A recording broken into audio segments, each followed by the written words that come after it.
Hey guys, and welcome back to another episode of the Be Brave podcast with me, your host, Grace. Today I'm going to be joined by Taylor, an eating disorder recovery coach that emphasizes the importance of identifying your values as a key step towards recovery. In today's episode, Taylor will share a bit about her own experience with an eating disorder, and we will also chat about the relationship between exercise, overexercise, and eating disorders. If you think this topic may be triggering or something you aren't ready to hear about, please skip this episode for today. So, without further ado, here is Taylor. Hey Taylor, thank you so much for joining me today. I'm really excited to have you on the podcast. Thank you for having me. I'm excited to be here. Good. Before we get into talking about exercise and all things fitness and recovery, I'd love for you to tell us a bit about your own experience with an eating disorder and overexercising. Absolutely. Yeah, I was diagnosed at age 12 with anorexia. One of my main problems that I struggled with was overexercise. I was an athlete from a very young age, just had a big misunderstanding of what proper exercise was and took it a little bit too far through my sport and through just being very competitive. It was hard for me to have a stopping point. So. Yeah. Oh man, that's so young. It was, yes. Yeah, it keeps happening. People just younger and younger and getting diagnosed with eating Yeah. disorders. Oh, yeah, all the time. It's really happening more often than I think it should be, for sure. Yeah, absolutely. Oh, that's so difficult. I think it's so true. Often over-exercising is hidden under this guise of extreme dedication to your sport or your fitness. How do you think people can tell if they're actually over-exercising or just dedicated to a sport? Yeah, I think there's a lot to be said about the reason behind why you're doing it. I think there is that dedication to sport, but if the motive is just that, I am dedicated to my sport, I'm taking care of my body, I'm fueling my body to properly perform, that's different than I'm going to eat healthier and be smaller for my sport because that isn't necessarily gaining the same outcome. So if your goal and intention is to be the best I possibly can at my sport, that's again fueling your body correctly, relying on the people like coaches and a lot of times colleges and high end athletes have people that are making these plans for them, nutritionally. If you're willing to follow that and willing to see changes within your body that are required for your sport, I think that's a very healthy level of awareness around your sport and competition. Whereas if you're constantly trying to change your body, constantly trying to manipulate food and eat as little as possible, or you're finding yourself creating bad habits around food and exercise, that's a very different story. Yeah, I think that's a great idea, looking into your motives instead of the actual actions, because the Mm-hmm. actions can sometimes be intertwined in like Yes. what is actual dedication to sport and what is over exercising. But if you're really looking at your motives behind it, that'll tell you the Mm-hmm. truth where it's coming from. It's a great idea. Absolutely. Yeah. Yes. How did you go about stopping over exercising? I honestly, for me, it was a lot of it was cold turkey. I really got to a point of where weight restoration was necessary. I wasn't able to play my sports. So at this point, for me, it came down to I can't exercise because I can't play my sport. That was my fitness. And if I tried to do anything beyond that, it was jeopardizing me getting back into my sport. And I came to that realization of like, okay, if I don't stop, and take care of my health, gain the weight that's necessary, and then train again properly for my sport with the help of the people around me, I'm not going to be playing again.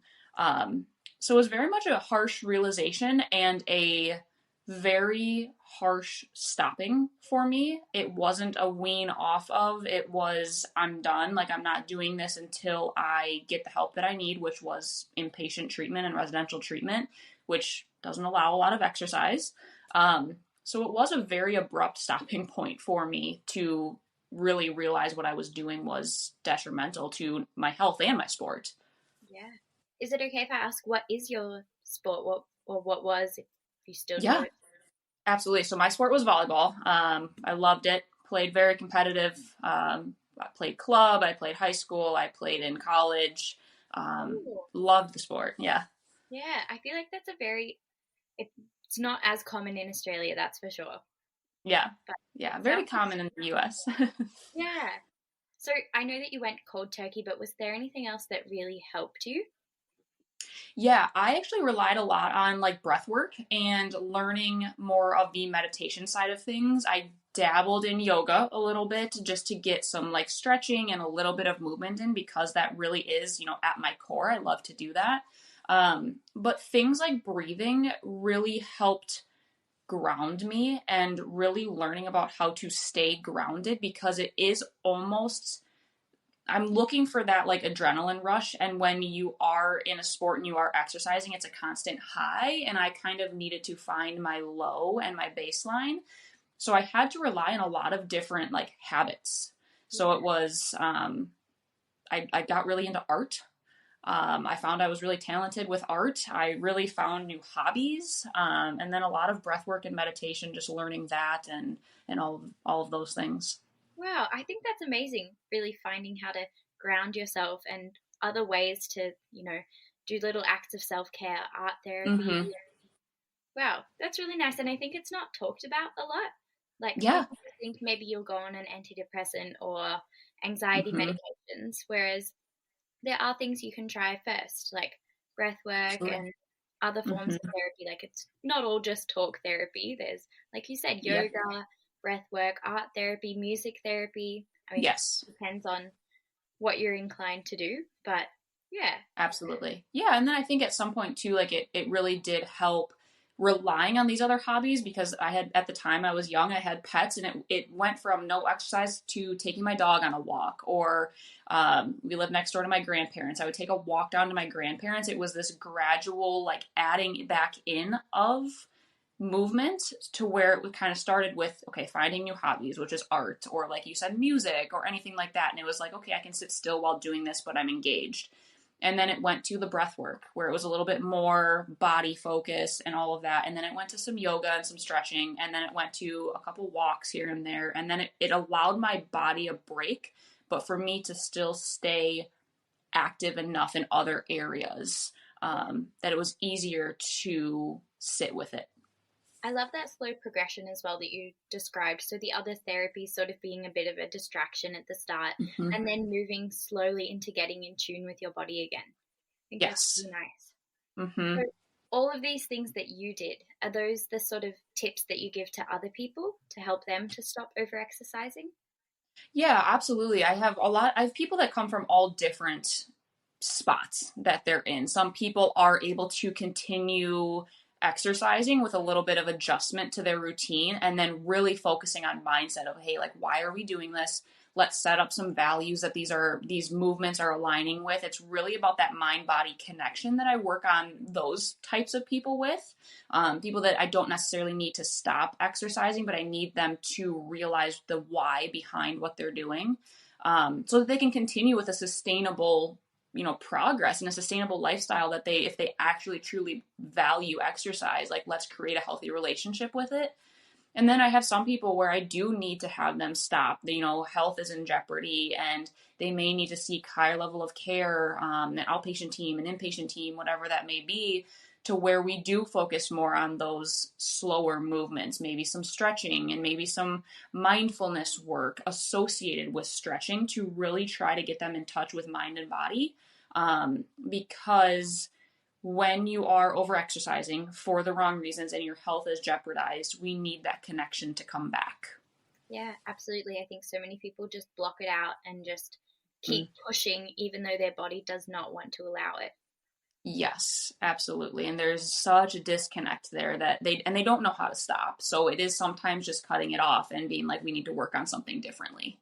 Yeah, exactly. Like, what would you say to those people that, they're exercising every day and they just feel like they have to, or else their Mm-hmm. world is going to end?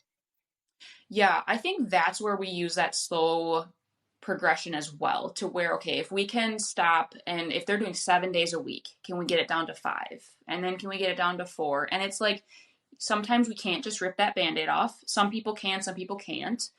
But it is that slower progression to where if 2 days a week, can we replace the weightlifting and the running with a walk?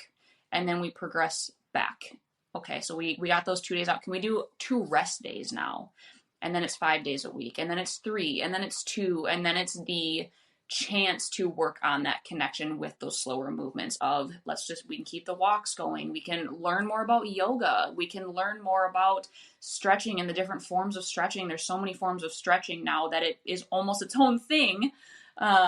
So it is just about meeting the person where they're at and being willing to work with them in the direction that they need to go in order to build a healthier relationship long term. Yeah. And I'm sure this comes into your work a lot as well, but I know for a lot of people, they have this feeling of, if I don't exercise the amount that I am right now, if I decrease that, that means I can't eat as much, or else I'm going to gain weight and like lose all my progress and physique. How do you sort of encounter that and deal with that? Yeah, I think that's where that mindfulness comes in. I think that reconnection of body, mind, soul. We have to work on prioritizing our values. I'm always going to come back to values of, if you really think that the only reason you're exercising is to achieve a smaller body or so that you are allowed to eat, then exercise isn't aligning with those deep rooted values. Like, we need to reassess this and look at this before we can create a healthy relationship. So it is about finding a meal plan per se that works with fueling their body for the exercise they're doing. And if they're able to maintain that, okay, let's talk about that. Let's work on our relationship with exercise at that point, because I'm confident in you fueling your body. Yeah. If we can't meet those requirements, we're going to have to back off. There's just there's a lack of knowledge around it. And I think people that are in that spot just need kind of a hand to hold and say, hey, you're going to be okay. We just need to readjust what you're doing to make this more sustainable moving forward. Because if not, this isn't a lifestyle that you're going to be able to continue in a healthy manner. And we need to redefine goals and align them with values. Yeah. I love that you've said that oftentimes these people just need a hand to hold, because I think that's one of the most important things. You know, these people are stuck in this sort of obsession and addiction to exercise. And when you're addicted to something, you feel like you can't live without it. And so for someone to tell you, no, you've got to go cold turkey, it feels like a huge part of you is being ripped away. And so just having someone there telling you, hey, you know, I've been there. Yeah. It's going to be okay. Yeah, I think that's huge. Yeah, I agree. I think that's so huge in terms of, I did it and so can you. It may look different, but like, I'm here. I've got you. I know this is going to be hard. I can kind of see the road ahead a little bit. I've traveled that road before. We're both going to be good. You're going to be good. I'm going to help you through it. It's all going to be okay. Let's just start here. Where are you at? Do you find that really sort of kind of rewarding in your work, being able to say to your clients and the people that you work with, hey, like, I've been there, you're going to be okay? Yeah, I do. I think there's such a huge value in knowing that the person that is trying to help you has also done the work. Because sometimes, at least in my experience, a lot of times I felt talked at instead of sat next to. And it was really hard for me to trust those people, because it's like, you don't understand. And while no eating disorder is the same, there's a level of understanding when somebody has been through it, gone through the trenches, done the hard work, and come out on the other side and is thriving in life. Yeah. And I think that provides just a little bit of comfort, knowing that, hey, I'm not alone. You probably do get this to some extent. I think that's valuable. I know for me, they would, like, my family would see me and they would try and comfort me and everything, but it didn't help, because I thought, you know, you haven't been there. You don't actually know. Like, you'll tell me everything will be okay. You don't know that. All I really wanted was to hear someone say, actually, I've done it too. And, you know, I didn't die. Like, not everything fell to pieces when I stopped exercising or when I started eating more. Right. Yes, there's proof. And I think a lot of times with family, especially like you had mentioned, it's just like, you're telling me what to do because you're scared. And it's like, you don't understand my fear on the other side. So it's like, I understand you're scared because of what I'm doing and what I'm going through, but you have no idea how fearful I am as well. Yeah. And it's just so hard to stop what you're doing for somebody else's fear, to like give up that control of your own fear, to be like, oh, let me just cater to you because I know you're scared. It's like, I'm terrified. Yeah. And to hear somebody say like, hey, I did it, I get it, it was scary, I can validate that for you, but let's go through this together, and I'm going to take you step by step. We can bounce ideas off of each other. We've both been in similar situations. Like, let's just move forward together instead of being like, you need to do this and you need to do that. And it's a very different feeling and a talking to than rather than at. Yeah, absolutely.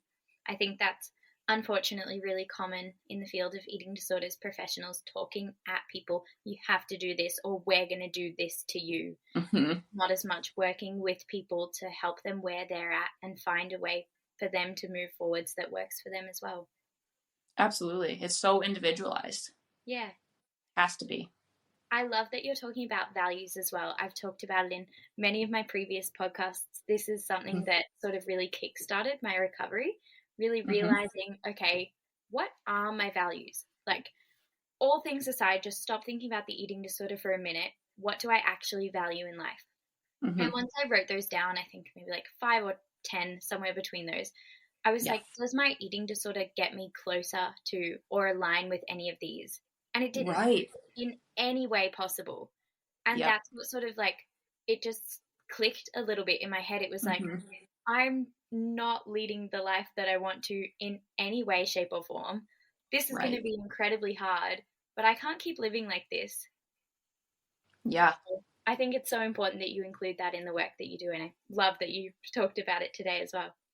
Absolutely. So important. I think it's huge how there's such a disconnect. And once people realize that, they're like, oh, I might need to make some adjustments here. Yeah, absolutely. I think it's really important to note I'm also a strong believer in like stopping all exercise until you've reached a stable point, like weight restoration, or just if you have a team. Obviously, for every person, it's individual, but Mm-hmm. I mean, weight restoration is necessary no matter what your starting point is. So Mm-hmm. when I was recovering, I stopped all exercise until I was weight restored, and I found that it was actually really beneficial because it majorly reduced all of that physical stress and fatigue, and it forced me to overcome the need to exercise to feel worthy of Mm-hmm. food or to feel good enough. I was Yeah. wondering, so I know for myself, I didn't start exercising again until I reached weight restoration. But what would you say are some of the key markers that someone's ready to start incorporating exercise again? Yeah, I actually agree with you. I do believe weight restoration is a big key to that. I think it's just taking stress off of, like you said, the body and the really kind of aligning yourself with why you're exercising. It just gives you that break that is necessary. And not only is your body really struggling when you're over exercising, but like levels and in your mind and in your brain are just not chemically balanced to make the decisions that are needed to around exercise. So I think some of my key markers I look for is when I ask somebody, okay, so like maybe we've restored weight, maybe we've done some work, we're eating a good baseline of a meal plan, if they're on a meal plan or they're just eating enough nutritionally to fuel their body, why do you want to start exercising again? And I think there's a huge difference in, well, I just want to do it again. I haven't exercised in so long versus somebody saying, I really feel like I'm ready to do this again and I want to do things differently.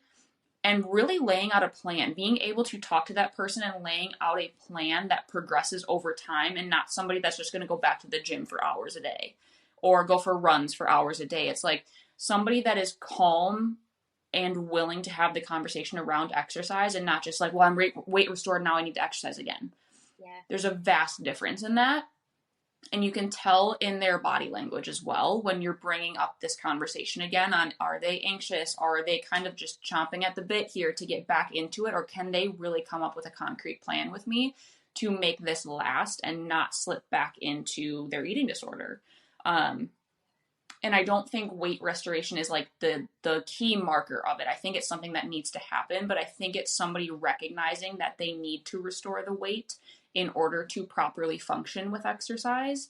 Yeah. That I think a lot of people, once they have that realization, they are getting towards that point of being ready.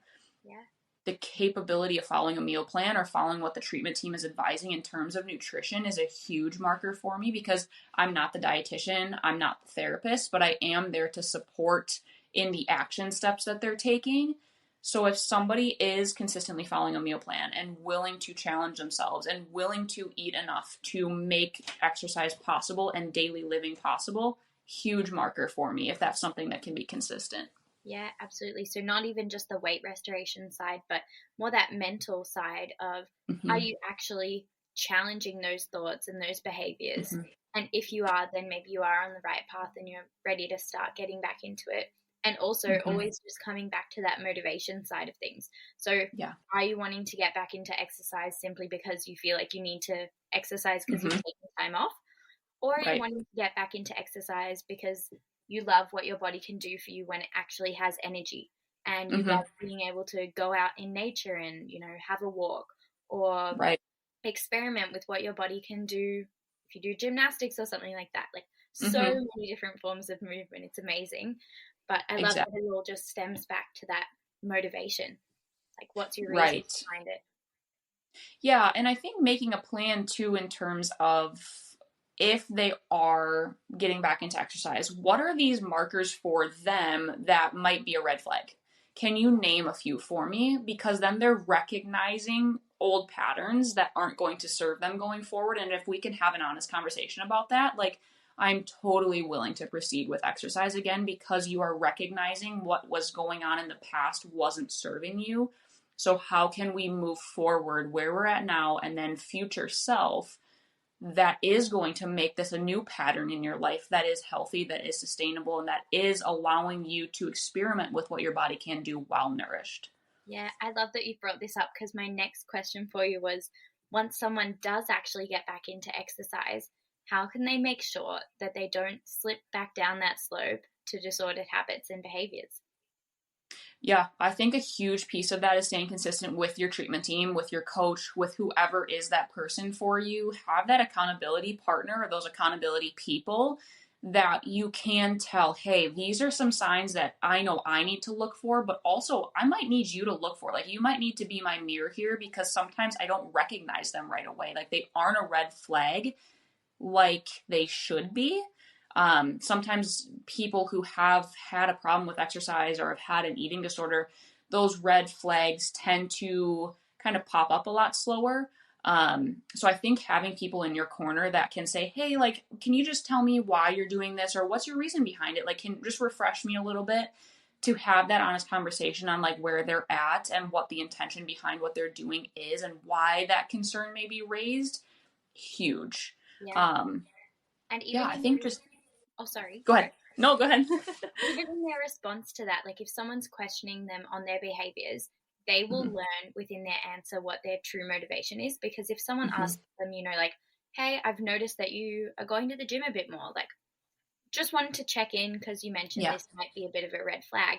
If you then answer in a really defensive manner and you feel like Mm-hmm. you have to defend yourself and you're being attacked, that's a bit of a sign to yourself, oh, wait, hey, maybe I'm not doing this for the right reasons.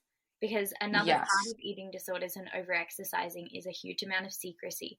And so if you Mm-hmm. notice yourself starting to be quite secretive again, it's a really good sign that your eating disorder is piping back in and it doesn't want anyone around you to protect you from it. And it just Right. wants you to slip back into bad habits. Right. Or the eating disorder, it's like, it's not that bad yet. Like, we're still okay. So I think that's a huge point that you bring up is just being willing to have that honest conversation. And if you are responding defensively, like, that is another red flag of like, hey, this isn't trending in the direction I am meaning for it to trend. I need to kind of take a step back here, reassess where I'm at and how I'm going to move forward with the people that I trust the most, with my team, with my family, with my friends, and really rely, like I said, on that mirror because sometimes we can't gauge that ourselves. No, especially when we've come from, like, for many people, quite extremes of Mm-hmm. overexercising or disordered eating. Yeah. Once we get to just a normal point, but we start slipping a little bit Mm-hmm. compared to an extreme that we've had, that doesn't seem like much. So it's easy to think, oh, Correct. it's fine. It's still Mm-hmm. normal. But even Yeah. on one side of normal can be a slippery slope for someone that's been down that path before. Exactly. I think comparison too would be a huge like red flag in terms of if somebody is like, well, they're doing it. And it's like, well, correct, but we don't know their reasoning behind it either. We need to focus on our reasoning, our values, our goals, and what is the slippery slope for us is not necessarily a slippery slope for somebody else. Normal exercise to each person is so different, and what sets them over the edge is so different. We need to really kind of hone in on what that is for each individual, and like myself as the coach and myself as the trainer is okay, this is not the goal we set though. We set this goal for a purpose out of intention. Why can't we stick to it because somebody else is doing something differently? Like there's that mindset piece again. Yeah. Is your motivation to be better than them? Because Mm-hmm. then we're actually not sticking to our values. Correct. I love that Yes. you brought that up. Comparison can be such a huge part of over-exercising and disordered eating because, the sneaky little voice comes in and, oh, but they're doing more or they're eating Mm-hmm. less, and makes it So it really must be difficult. okay. Yeah, Yeah. exactly. Mm-hmm. But it's not, Absolutely. because Yeah. everyone's different. Yep. I'm Yeah. not And going that's to exercise the same amount as a D1 athlete. exactly. And we're Yeah. not going to have the same meal plan. But that doesn't mean Yep. either one of us is doing the wrong thing. Just means Correct. we each have our own motivations, we each have our own goals, Mm-hmm. and they're not going to have the same outcomes. Right. Yeah, that's the thing in today's society too is there's a right and wrong of like exercise almost. And it's like who wrote this rule book? Because Yeah. last I checked, like everybody's outlook and exercise patterns and lifestyles are just vastly different that how can we even begin to compare? We have no idea what that other person's lifestyle looks like or what their mental health looks like. We have no clue. Yeah. Honestly, so true. Like, people make the fastest assumptions. You might be out on a run and someone runs past you and you think, oh my gosh, my pace is so slow. But who Mhm. knows? They might be just doing 1 kilometer and you're on your like fourth kilometer. So you're going slow Right. and they're going fast. You Or never know. maybe this is the first time they've been for a run in a couple of years. Like, there's Hmm. no way of knowing what another Exactly. person's story is. Right. But the story we tell ourselves, or the story our eating disorder tends to tell us, is that we're not doing enough. And that's where we get in that trap again of, well, it's not that bad, and I can go a little bit more because this person did, even though we have no proof of that. If I just go a little bit more, it'll be fine. And then it's a little bit more, and a little bit more, and a little bit more. And now we're back to patterns, and it's really hard to stop that obsessive thinking around exercise. And we kind of have to go back and reassess everything again when instead we should have just been like, hey, like that person's goals might be different than mine. Maybe I should check in with my therapist or my dietitian or my coach or whoever that person is to really see like where am I at right now. Yeah. And for some people who don't have access to these, therapists or coaches Mm-hmm. or sort of treatment people, just finding your own values and always Mm-hmm. bringing yourself back to that. If you're not too sure where to start with your values, I have an episode on that. Or you just Google, what are Mm-hmm. values? Look at them, see what aligns with you. And then Mm-hmm. when you find things that trigger you, coming back to those values, is this Yeah. behavior that's been triggered? Does it align with my values? Right. And I think even writing that down, have that notebook be that person for you. Have that notebook be your reminder, be your mirror, because you wrote that down for a reason. You researched and found that information for a reason. Keep that as your reminder. If you don't have access, get a notebook, get a sticky note, stick it up on your mirror somewhere where you can access that when you are uncertain of where you are lying with your values. Yeah. Even if you do have a coach and you do have these external resources, doing Mm, that in addition can just really help absolutely. to strengthen it. Mm-hmm. Yeah, writing it down really kind of like makes it stick and then is an easy, accessible piece of paper or sticky note or journal or whatever it is that it's like, okay, I'm going to reflect back on this. Okay, this is why I did it. And then if you do have the access, hey, I had to reflect back to my journal. Like, this is what I wrote down. Like, do you remember a conversation we had about this? Help me understand this better.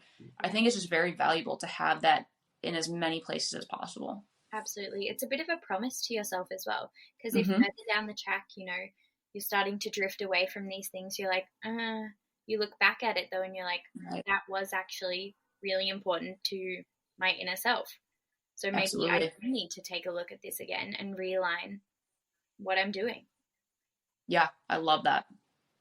I also loved before how you talked about now there's this like right and wrong way to exercise. It's like people Hmm. think if you're not in the gym every day before work, you're not doing it right. And if you're not like Exactly. having your greens powders and like all these things, then you're doing it wrong, which I think Yeah. is just there's so much misinformation that's spread out there because there's Hmm. so many different ways to move your body. And each person will have different energy levels on each days. Some people have chronic illnesses. Some people have Yep. disabilities. Like it's going to look different for everyone. Maybe for you, your form of movement is just a walk every now and then, or Hmm. like maybe you love going swimming, maybe you love Hmm. yoga, but there are so many different ways. And I think people need to let go of this idea that the only way to actually be fit and healthy and have a good relationship with exercise is to meal prep, go to the gym every day, and drink your Yeah. greens and protein shakes. It's, you are so right on that. Like, that is the epitome of, if you are doing fitness right, you're checking all of these boxes. And it's like, that, well, if we really look at it, everything you just listed off, the meal prepping, and then people have to have these right outfits to go to the gym. And it's like, none of this actually has to do with your relationship with exercise. Like, Yeah. none of it. Somebody could be a mom, like I'm a mom, I have a 2-year old toddler. That some days is my form of exercise. Like chasing around a toddler and eating their scraps, like that is me appreciating what my body can do because it is my form of movement for the day. I am proud of what my body, one, created, and two, that I'm able to keep up with my child. Yeah. It looks so different for everybody. It could be going to the gym, it could be going to the beach, going swimming, playing your sport, chasing your kid. You don't know. Going on a walk with a parent, a loved one, a husband, girlfriend, whatever it might be. That's all appreciating your body. And I think we've gotten away from that in just like, I am so thankful that my body can move in the ways that I am capable of, even with a disability, even with a chronic illness. I'm thankful for my body and the things it is providing me. Yeah. I don't know when it became supplements and gym outfits and all of this stuff that has to be done to be that fitness person and you're Yeah. doing it right. Like there are so many ways of being fit, yet we've put it all down to this one body type, Mm-hmm. this one stereotype, when really it Mm-hmm. doesn't matter what your body looks like. Like you Yep. could be small or in a large body, and they could Mm-hmm. have equal or different amount of fitness, and it's not Mm-hmm. dependent on your body or the type of exercise you do. No. And truly, I believe that you cannot be physically fit without being mentally fit. You have to exercise that mental fitness in order for it to translate over to your body because that just is never going to sustain. You have to be right in your mind and in your relationship with your body in order to maintain any sort of physical fitness. Yeah. Because as well, if you're doing it for the wrong reasons, like if your mind Mm-hmm. is not fit and you're doing all these things for the wrong reasons, you're going to get to a point where you break and you're not Mm-hmm. able to do it anymore. And that's not Exactly. fitness because fitness No. is a long term goal. It's not a Yes. short term push yourself until you break and Mm-hmm. then start again. It's a long Exactly. term goal that goes about honoring your body for your life. Absolutely. And I think that's where it turns into a value. I think that is when you truly turn fitness into a core value and not just this goal of, I'm going to do X, Y, and Z to achieve X, Y, and Z. It turns into a lifestyle that you truly value everything your mind and body can do when properly working together. Yeah. And I think knowing that it's a lifestyle and a long term thing can also help in if there's one day where you feel particularly tired and you can't exercise, being okay with that and Mm-hmm. realizing, this is a long term thing. This one day right here, Mm-hmm. if I don't exercise, it's not a big deal. It doesn't mean Mm-hmm. I'm lazy. It doesn't mean I'm not going anywhere. It means that I'm Mm-hmm. honoring my body and that Mm-hmm. long term, I'm going to be more fit and healthy.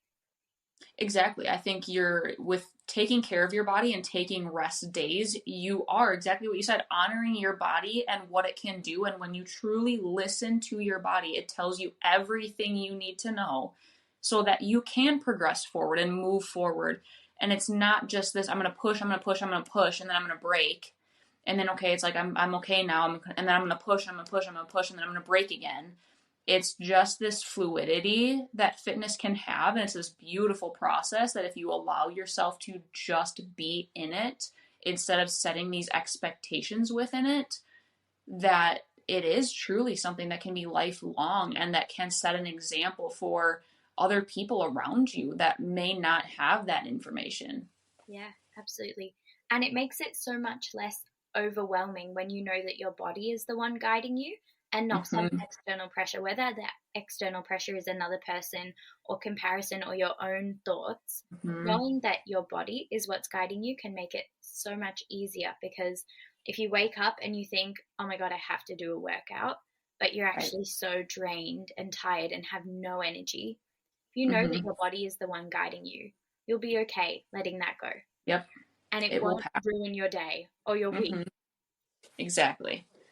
And then the next day you just, hey, you reassess. And it's like, what are we doing today, body? Like, what do we need to do? How are we feeling?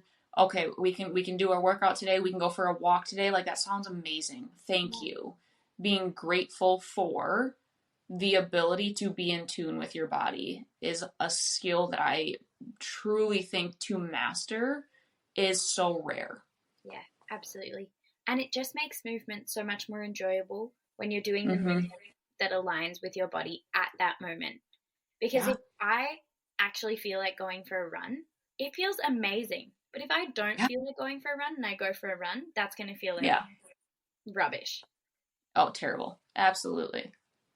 And same goes for the gym. Like, if you go to the gym but you don't have the energy, you're just going to want to lie on the floor. Exactly. Yeah. Actually go with the energy and like the motivation. You're going to pump it out. You're going to go away feeling amazing. Absolutely. Yeah. Music's going to sound better. Everything's going to be better. It's just going to be, you're setting yourself up for a better outcome. And if you're doing it at the beginning of your day or the end of your day, like, you are going to walk away feeling differently than if you just forced yourself to go because you thought you had to. Yeah, absolutely. Yeah. And so not only does it help in this sort of fitness and health area, but it will help with your mood overall. And so not only will your relationship with yourself be better, but your relationship with others, because you won't be grumpy and fatigued. Right. I think so many people are, it's an expectation that it's like, oh, if you exercise, that helps your mood, like you said. And it's like, well, it can only help your mood if you're listening to your body and your mind, of like when you're actually in the mood to go and do something and you're taking care of your body. Because otherwise, you are going to be grumpy. You're going to be fatigued. You're not going to present as your best self in terms of mood, because you forced yourself to do something against what your body and mind were saying. Yeah. And it's just not going to result in that same endorphin that everybody speaks of in like the healthcare industry, of saying like, well, you need to exercise so it helps your mood. It truly does if you are in tune with your body. Yeah. And if you're not, and you do it when you're not, the next day you're going to feel it as well. Yeah. And it affects your mood differently. You took more than you had, and so the next day you're left with even less. Whereas if you had listened to it on that day where you didn't have much energy and you rested and you didn't go for a run, the next day you might wake up with heaps of energy and be ready for a run.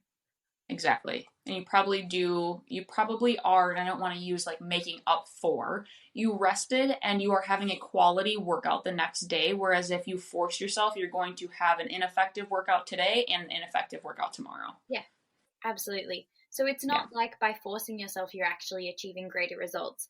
By forcing yourself, you're achieving lesser results, and you're actually putting your body at more risk of injury and making it more likely that you'll be fatigued and grumpy.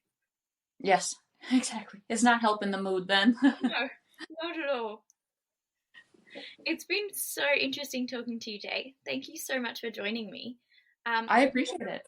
Before we end, I would like to ask you, if there was only one thing that listeners took away from today's podcast, what would you want it to be?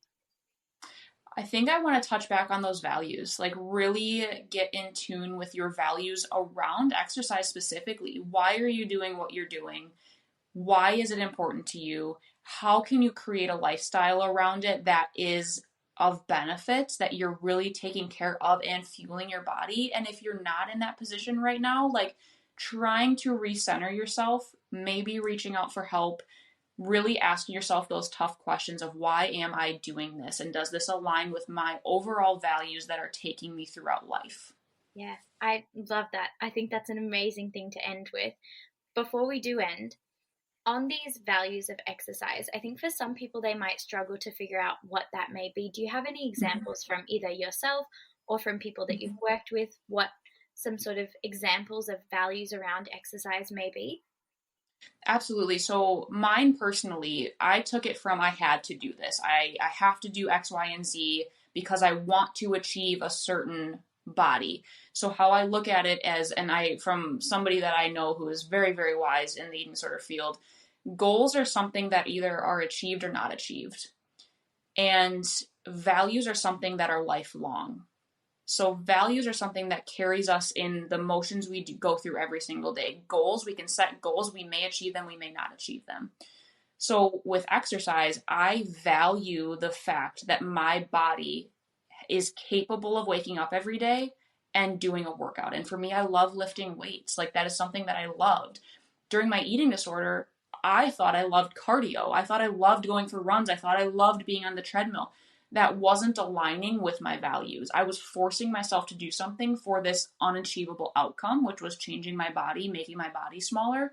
Whereas I love the feeling and the capability of being stronger and looking at my progress as yesterday I lifted 10 pounds and today it was 20. And it's like, I'm taking care of my body and it is capable of doing that.